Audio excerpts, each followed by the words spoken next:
Daniel tells us, in fact, in Daniel chapter 12, he tells us that one of the signs of the time of the end, as he referred to it, would be when knowledge shall increase. And it's interesting because the word increase is in what's called the imperfect mood, and what it means is to increase exponentially. It's not just that knowledge is growing, but it's begun to grow at a rate unparalleled in the history of the world. So that knowledge doubled once every 100 years until 1950 or World War II, well, knowledge began to double every 25 years. And then today we say the doubling of knowledge in the world happens every 13 months.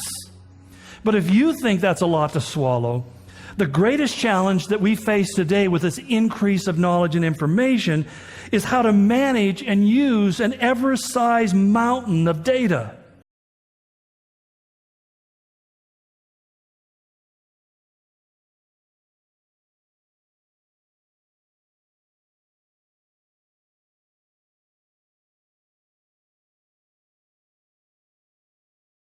Selena Gomez advertiu sobre os perigos das redes sociais para os jovens.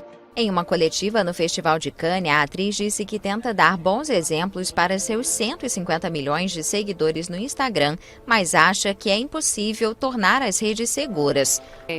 For my generation specifically, Acho que nosso mundo está passando por muita coisa, mas eu diria que para minha geração a rede social foi algo terrível, e Jim fez referência a isso no filme. Entendo que é incrível usar uma plataforma, mas me assusta ver o quanto essas jovens e esses garotos estão expostos. Eles não têm noção das notícias ou das coisas que estão acontecendo. Não quero dizer que é egoísmo, porque seria grosseiro, mas acho que é perigoso se as pessoas não receberem as informações corretas. I think it's dangerous for sure. I don't think people are getting the right information sometimes. A question I often think about now is, as Silicon Valley, are we programming apps or are we programming people? We're constantly hearing about how addicted we are to our screens, that they're making us more stressed out, less focused, less human. And with that, we're also beginning to hear about the very people who created our online worlds expressing regret. So what's it like for these newly black sheep of Silicon Valley and for their kids and a new generation of young people growing up outside of technology? And what kind of wake-up call is this for the rest of us? You know, at the beginning of my career, I thought that just by introducing the internet to more people, that would inherently make the world better. And the reason why I went through depression is the realization that that's not the case. We're putting all of humanity into the largest psychological experiment that we've ever done, and there's no control. It's the biggest persuasion and addiction machine ever built.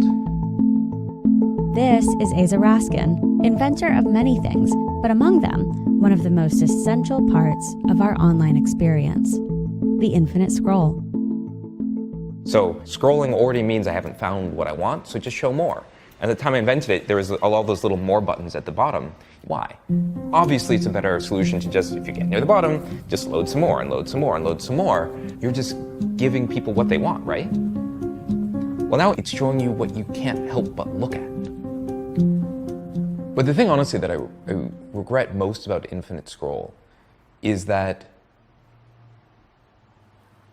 I was just full-throated in support. I mean, like, this is just a better design. And so I went around to Twitter and I went around to Google and I gave talks and I said, guys, use this interface. And what was missing was any ethical or moral framework that went with it, to be like, all right, how is this actually going to be used out in the real world? You would hope that the people who are designing these products are people who have thought deeply about the impacts of what they're making. Almost always, it's somebody in their 20s, most likely who's gone to an elite school, who's now using like this incredible wealth of knowledge that they have to get you to do something which is in their interest. And you were part of that? Yep. It's really telling that the top Silicon Valley executives don't let their kids use the technology that they create. that? Like, why is it that when you show up on YouTube thinking you're just going to watch one video, that you end up being stuck there and it's like an hour and a half later when you come out of your trance? Well, it's not happening by chance.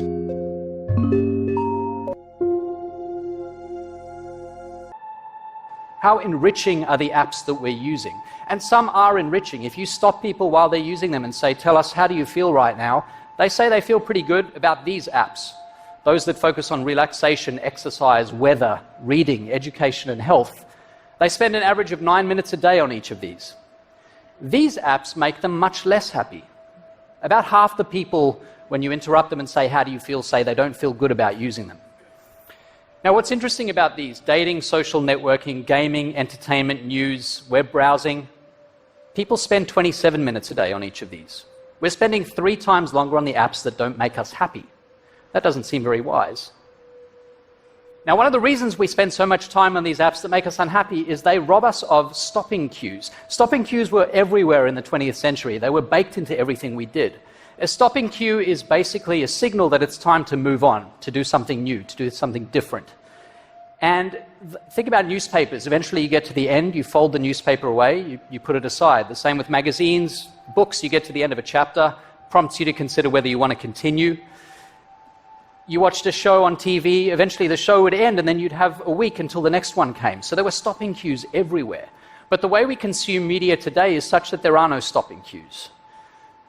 The newsfeed just rolls on and everything's bottomless. Twitter, Facebook, Instagram, email, text messaging, the news, and when you do check all sorts of other sources, you can just keep going on and on and on.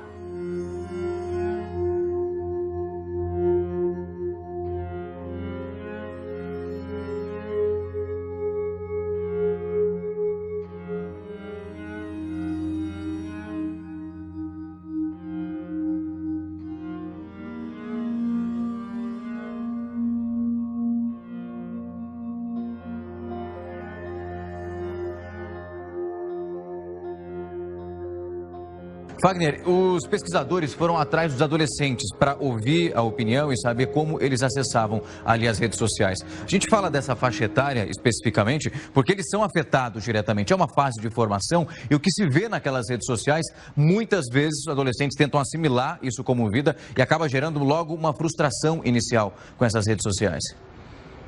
É importante perceber, e isso é importante principalmente para os adolescentes, que normalmente o que a gente vê nas redes sociais não é exatamente o que a pessoa vive.